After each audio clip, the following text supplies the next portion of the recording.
बिस्मिल्लाहिर्रहमानिर्रहीम अस्सलामुअलैकुम। आप पाकिस्तान डेली न्यूज़ देख रहे हो। मेरा नाम है अब्दुल रहमान नाज़रीन। आज 28 फरवरी है।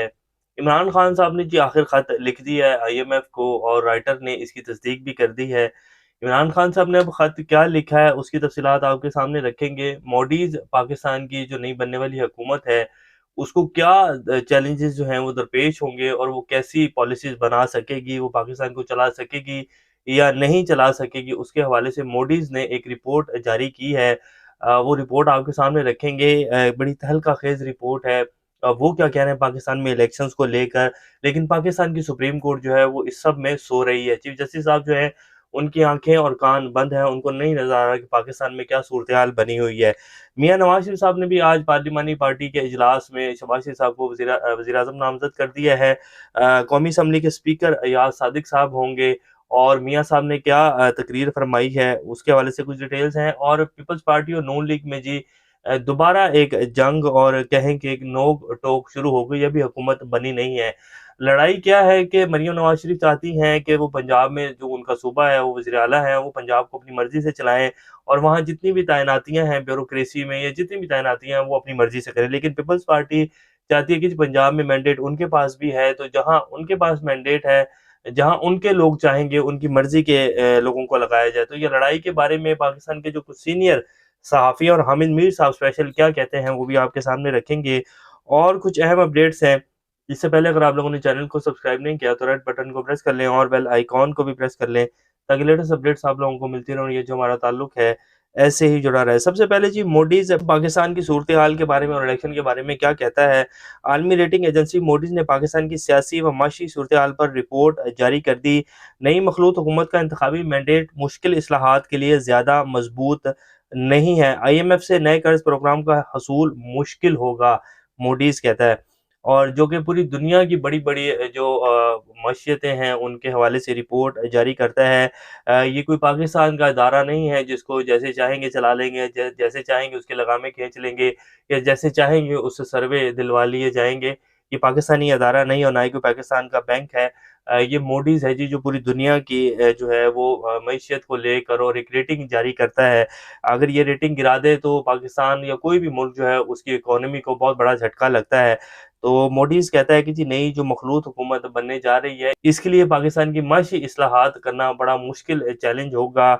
और मैंडेट के हवाले से भी उन्होंने बड़ी एक तफसीली रिपोर्ट जारी की है। माशी इस्लाहात क्या होंगी जी, पीआईए को प्राइवेटाइज़ करना है और जितने भी अदारे जो कि सफ़ेद हाथी बन चुके हैं पाकिस्तान में, जो कि कुछ भी कमा के नहीं दे रहे हैं। अब जैसे ये बिजली की जो कंपनियाँ हैं उनके हवाले से जो नेपरा ने रिपोर्ट जारी की है, उन्होंने कहा कि जी ओवर बिलिंग जो की गई है पाकिस्तान में, पाकिस्तानियों के ऊपर जो मज़ीद एक बोझ डाला गया पिछले 5 से 6 माह के अंदर, वो जो मैप्को हो, जितनी भी फेस्को हो, जितनी भी कंपनियाँ हैं वापडा के जो अंडर आती हैं, उन सब ने वो छुपा कर जो चेयरमैन साहब थे वापडा के, जो कि रिटायर लेफ्टिनेंट जनरल साहब ही हैं, उन्होंने वो सब कुछ छुपा कर किया है नेपरा से और किसी भी पाकिस्तानी यानी कि गवर्नमेंट को नहीं पता था कि ओवर बिलिंग जो है अभी भी की जा रही है। तो नेपरा ने एक बड़ी जो है तलख़-खेज़ रिपोर्ट जो है वो कल रात जारी की। उन्होंने कहा कि जी अरबों रुपए का टीका जो है अवाम को लगा दिया गया है। और ये जो बिजली की कंपनियाँ हैं इन्होंने कोई इस्लाहात नहीं की, कोई इन्होंने अपना जो प्रोसेस है, ये जो अपनी इनकी कह लें कि मेंटेनेंस थी वो बिल्कुल भी नहीं की। सारे का सारा बोझ जो है अवाम के ऊपर डाल दिया और ये सारे जो है वेले बैठ के जितने भी मुलाज़मीन हैं वो पैसे खा रहे हैं। और बाकी जितने वापडा के मुलाज़मीन हैं, आप सब लोग बेहतर जानते हैं कि कहाँ-कहाँ से जो है वो पैसे कमाते हैं। तो इस तरह जो है वो कैसे चलेगा और कैसे ये जो अब नई मखलूत हुकूमत बनने जा रही है, जिनकी अभी से लड़ाइयाँ इस मामले के ऊपर शुरू हो गई हैं कि मरियम नवाज़ शरीफ चाहती हैं कि जी पंजाब में वो सारी ब्यूरोक्रेसी और जितने भी अफ़सरान हैं वो अपने तैनात करें और पीपल्स पार्टी चाहती है कि जहाँ हमारे एमएनएज़ हैं या हमारे एमपीएज़ हैं, उनके हलकों में या उनके इलाकों में जो एसएचओज़ हैं या एडमिनिस्ट्रेशन है वो उनकी मर्ज़ी से लगाई जाए। तो अब इसके ऊपर पीपल्स पार्टी ने जो सिफ़ारिशात दी थी, वो अब जो कह रहे हैं कि जी पीपल्स पार्टी ने कमेटी के लिए नाम दे दिए थे। नून लीग और पीपी मुज़ाकरात में कमेटी के क़याम पर इत्तेफ़ाक भी हुआ था। लेकिन अब जो है मामलात दोबारा से फँस गए हैं और मरियम नवाज़ शरीफ साहब कह रही हैं कि जी साहिबा कह रही हैं कि जी ये तो सारी जो ब्यूरोक्रेसी है और जितना भी निज़ाम है पंजाब का, मैं वज़ीर आला हूँ, तो मैं चलाऊँगी। नून लीग पीपी मुज़ाकरात में कमेटी के क़याम पर इत्तेफ़ाक हुआ था, लेकिन अब मामला जो है वो फिर कशीदगी की तरफ जा रहे हैं। तो अभी हुकूमत बनी नहीं है, शहबाज शरीफ साहब वज़ीर-ए-आज़म बने नहीं हैं, पहले से ही जो है जैसे मैंने उस दिन भी कहा था कि बिलावल भुट्टो साहब जो हैं और पीपल्स पार्टी जो है वो शहबाज शरीफ साहब को कुर्सी के ऊपर बैठने नहीं देंगे और उनको खड़ा ही रखेंगे। जब वो बैठने लगेंगे उनको ये महसूस करवाएँगे कि अभी तुम्हारी कुर्सी खींच लेंगे, अभी तुम्हारी कुर्सी खींच लेंगे। तो शहबाज शरीफ साहब तो पहले इतने डरे हुए सहमे हुए बंदे हैं, वो कैसे पाकिस्तान को चलाएँगे और कैसे पाकिस्तान को जो है इतने बड़े चैलेंजेस से बाहर निकालेंगे। वो कहते तो हैं कि जी हमने पाकिस्तान को डिफ़ॉल्ट से बचाया है, लेकिन पाकिस्तान तो डिफ़ॉल्ट ही इन्होंने किया पिछले 16 माह में और 2 साल की जो हुकूमत थी, डिफ़ॉल्ट ही असल इन्होंने किया। शाहिद खान अब्बासी को आप सुन लें या मोहम्मद ज़ुबैर साहब जो कि साबिक गवर्नर सिंध थे नून लीग के, वो क्या कह रहे थे? वो कह रहे थे कि जी इमरान खान ने जब हुकूमत इनकी इमरान खान की गिराई गई और जब ये हुकूमत बनी पीटीएम की तब पाकिस्तान बिल्कुल ठीक था। अच्छे खासे जो है 16 अरब डॉलर के करीब पाकिस्तान के रिज़र्व में पैसे थे। 7 से 8 अरब डॉलर जो है वो प्राइवेट बैंक्स के पास पड़े हुए थे, तो पाकिस्तान को कोई खतरा नहीं था डिफ़ॉल्ट का। और फिर ये 2 साल की हुकूमत में 16 माह की जो हुकूमत थी इसमें एक वक़्त ये भी आया कि 1 अरब डॉलर के भी रिज़र्व्स नहीं थे पाकिस्तान के पास। तो ये सब कुछ जो है इस हुकूमत में हुआ है। कहते तो हैं कि जी हमने डिफ़ॉल्ट से बचाया, डिफ़ॉल्ट तो असल इन्होंने किया है। तो कैसे फिर जो है वो चला लेंगे और लड़ाई तो अभी से शुरू हो गई है कि नहीं जी डीसीओ हमारा होगा, एसएचओ हमारा होगा। तो अपने मुफ़ादात को लेकर जैसे मैं पहले भी कहता आया हूँ कि अपने मुफ़ादात ही के लिए ये सब कुछ कर रहे हैं, कोई पाकिस्तानी अवाम की मोहब्बत में कुछ नहीं हो रहा। एक और जी जैसे अब आपको पता है कि कौमी असम्बली के जितने भी एमएनएज़ हैं, बेशक वो पीटीआई के हैं, पीपल्स पार्टी के हैं या पीएमएलएन के हैं, उन सबको ब्लू पासपोर्ट और उनके जो अहलो-अयाल हैं उन सबको ब्लू पासपोर्ट जी पाकिस्तान की तरफ से जारी किए जाएँगे। तो आप यहाँ से अंदाज़ा लगाएँगे जितनी भी हमारी सियासी एलीट है ये नारों की हद तक और सियासी जो दावे किए जाते हैं, इलेक्शन में जो कैम्पेन की जाती है, उसकी हद तक तो पाकिस्तानी अवाम की मोहब्बत इनमें बहुत ज़्यादा होती है। लेकिन जैसे ही असेंबलियों में जाते हैं, तो फिर उनको किस तरह जो है वो सहूलियत से नवाज़ा जाता है। अब क्या ज़रूरत पड़ी है तमाम एमएनएज़ को ब्लू पासपोर्ट देने की कि जी वो दुनिया के किसी भी मुल्क में जो है बगैर वीज़े के जा सकते हैं। फिर उनको इतनी-इतनी लंबी तनख्वाहें, पेट्रोल के खर्चे अलग और सब कुछ देकर और पाकिस्तान की हालत ये है कि अवाम बेचारी के पास एक टाइम का खाना नहीं है। 1-1 अरब डॉलर के लिए जो है पाकिस्तान पूरी दुनिया के सामने हाथ फैलाए फिर रहा है। लेकिन एमएनएज़ को जो है वो ब्लू पासपोर्ट भी देना है, उनको सारी आसाइशें भी देनी है और फिर एमएनएज़ ने वहाँ बैठ के क्या करना है जैसे पिछले 75 साल में कभी भी पाकिस्तानी अवाम की हिमायत के लिए या पाकिस्तानी अवाम की बेहतरी के लिए पॉलिसी नहीं बनाई, तो एमएनएज़ जो है वहाँ बैठकर अब जो है बेहतरी की पॉलिसीज़ बनाएँगे तो क्या खाक पॉलिसीज़ बनाएँगे जी वहाँ बैठकर जिनको आप जाते ही जो है वो ब्लू पासपोर्ट दे रहे हैं, वो तो बाहर जाकर जो है याशियाँ करते फिरेंगे। कौमी असम्बली का जो इजलास है वो 15 महीने में 1 या 2 दफ़ा होगा। वहाँ आकर हर बंदा जो अपनी-अपनी चिट-चैट करेगा, लिखी हुई तकरीरें लेकर आएगा और टीवी के ऊपर वो तकरीरें चलाई जाएँगी जिसमें ये दिखाया जाएगा, अवाम को तासुर दिया जाएगा कि जी बहुत जी क्या बात है जी, बड़ी आज ऑपोज़िशन ने जो है फटें चक दिए हैं जी, बड़ी जी मुल्क तबाह करके रख दिया है जी, हुकूमत के खिलाफ अब आई जो है वो कैम्पेन चली, अब जो है हुकूमत गिराई, अब हक गिराई और फिर वो तकरीरें करके हाथ झाड़कर जो है बाहर जाके जफ्फियाँ डालेंगे और पाकिस्तानी अवाम को बेवकूफ़ बनाया जाएगा जैसे पिछले 75 साल से बनाया जा रहा है। तो अब इमरान खान साहब ने भी खत लिख दिया और इमरान खान साहब कह रहे हैं जी आईएमएफ को पहले तो ये कहा जा रहा था कि जी इमरान खान साहब खत नहीं लिखेंगे, काफ़ी सारी स्पेकुलेशंस भी चल रही थी।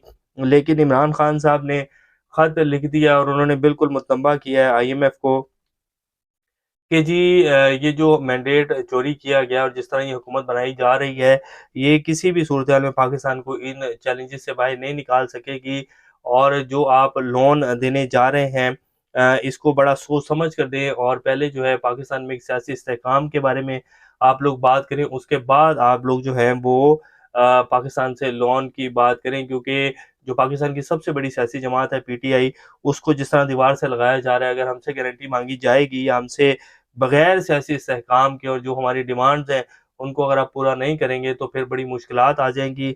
हम जो है फिर आईएमएफ की किसी भी शराइत के ऊपर अमल दरामद करने के पाबंद नहीं होंगे। तो बिल्कुल साफ-साफ खत जो है इमरान खान साहब ने लिख दिया और राइटर ने इस बात की तस्दीक भी कर दी है। अब आईएमएफ के ऊपर देखते हैं कि आईएमएफ क्या करता है। आईएमएफ बेसिकली अमेरिका की ईमा के ऊपर चलता है और अमेरिका के बेस्ट जो इस टाइम लोग हैं, वो यही हैं जिनको हुकूमत में बिठाया जा रहा है, जिनको मुसल्लत किया जा रहा है। तो जैसे मैंने उस दिन भी कहा कि आईएमएफ जो है वो दे देगा लोन, उसे कोई मतलब नहीं है, वो कहेगा कि जी पाकिस्तानी अवाम का खून चूसो और ये नुमाइंदे जो हैं, ये तो पहले ही पाकिस्तानी अवाम का खून चूसने में माहिर हो चुके हैं।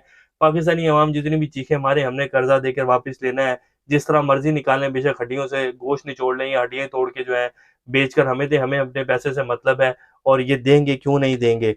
तो ये आईएमएफ है जी, आईएमएफ को भी वो अपनी पॉलिसीज़ के हवाले से तो बात करेगा कि जी आप ये करें, एलीट को जो है उससे टैक्स लें, लेकिन नहीं लेंगे तो उन्होंने कहना है कि जी खाओ खस्मों का सर जाकर, हमें हमारा पैसा जो है इतने टाइम में तुमने वापस देना, नहीं दोगे तो तुम्हारा जो बोरिया बिस्तरा, तुम्हारा जो सब कुछ है वो बंद कर देंगे, तुम जो है फिर आओगे हमारे पास ही आओगे, तुमने जाना कहाँ है। तो आईएमएफ की तो सीधी-सीधी बातें हैं जी, मानोगे तो ठीक है, नहीं तो पैसे तो उन्होंने निकलवा ही लेने हैं। हामिद मीर साहब कहते हैं नई मखलूत हुकूमत बनने से पहले ही 2 जमातों में बदएतमादी और ऑडियो लीक्स भी सामने आ गई है। क्या पीपल्स पार्टी और एमक्यूएम इस नई वफाकी हुकूमत में शामिल रहेंगे या इन दोनों में से कोई एक बहुत जल्द हुकूमत से निकल जाएगी? तो हामिद मीर साहब भी कह रहे हैं कि ये इस तरह मामलात चलेंगे नहीं। नून लीग के एक एमएनए जी निसार चीमा साहब, उन्होंने आज जो है एक न्यूज़ चैनल के ऊपर बैठ के कहा है कि मुझे जितवाने की पेशकश हुई लेकिन मैंने ठुकरा दी, और जो पीटीआई के आज़ाद उम्मीदवार जीते मेरे मुकाबले, मैंने उसको उनको बाकायदा जो है वो भी दी, मुबारकबाद भी दी, मुझे ऑफ़र दी गई कि जी आपकी भी सेटिंग करवा देते हैं, जैसे पूरे पाकिस्तान में हमने सेटिंग हुई है, हमारी 17-18 हमारी सीटें थी, देखिए 100 से ऊपर जो है हम लोग पहुँच गए हैं, तो आपकी भी सेटिंग करवा देते। तो उन्होंने कहा नहीं जी मुझे ऐसी जो है मैंडेट की ज़रूरत नहीं, और ना ही मैं ऐसे मैंडेट से असेंबली में जाकर बैठूँगा। तो ये इस तरह जी अंधाधुन बाँटी गई हैं सीटें, जैसे एमक्यूएम की जो ऑडियो लीक्स आई हैं वो भी आप लोगों ने सुन ही ली होंगी। नवाज़ शरीफ साहब कहते हैं कि जी हमारा वास्ता ऐसी ज़ेहनियत से पड़ा है जिसकी आज तक समझ ही नहीं आई। तो इमरान खान ठीक कहता था कि मैं इनको ऐसी जो है जगह पर लाके खड़ा करूँगा कि इनको पता ही नहीं चलेगा कि इनके साथ हुआ क्या है। तो इमरान खान ने इन सब जमातों की तबीयत तो ऐसी बनाई है जैसे बनाने का हक था। अब इसीलिए नवाज़ शरीफ साहब आज कह रहे हैं कि हमारा वास्ता ऐसी ज़ेहनियत से पड़ा है जिसका आज तक हमको समझ ही नहीं आ रहा है। फिर उन्होंने बताया कि जी हमारे साथ ये हुआ, हमने जो है फिर भी इमरान खान को जब ये गिरे थे 2013 के इलेक्शन में, तब भी मैं इनके पास गया, इनके घर गया, निकाला, हमने हुकूमत बनाई। उन्होंने कहा कि जी हम आपके साथ चलने के लिए तैयार हैं, लेकिन फिर बाद में धरने हुए, ये हुआ। अब हमें जो है सबको मिलकर चलना है और पाकिस्तान को इन मुश्किलात से निकालना है। 1.5-2 साल मुश्किल होंगे लेकिन पाकिस्तान निकल आएगा, और मैं अब भी जो है कहता हूँ कि सबको मिलकर जो है पाकिस्तान के बारे में सोचना है। अपने मफादात को जो है साइड के ऊपर रख दें, सियासत ज़रूर करें लेकिन पाकिस्तान और निज़ाम को ख़तरे में ना डालें। तो ये जी नवाज़ शरीफ साहब का पैगाम था, और इमरान खान साहब ने ख़त लिख दिया है। अब देखते हैं आईएमएफ क्या करता है और आने वाले दिनों में ये हुकूमत क्या करती है। लेकिन जी जो भी ये कर लें, इनके बस का नहीं है पाकिस्तान को इस सारी सूरत-ए-हाल से निकालना। अब जो फ़ैसला लेने वाले हैं उन्होंने तो फ़ैसला ले लिया है, अब देखते हैं कि क्या सूरत-ए-हाल बनती है। अभी तक के लिए इतना, अपना ख्याल रखिएगा। अल्लाह हाफ़िज़।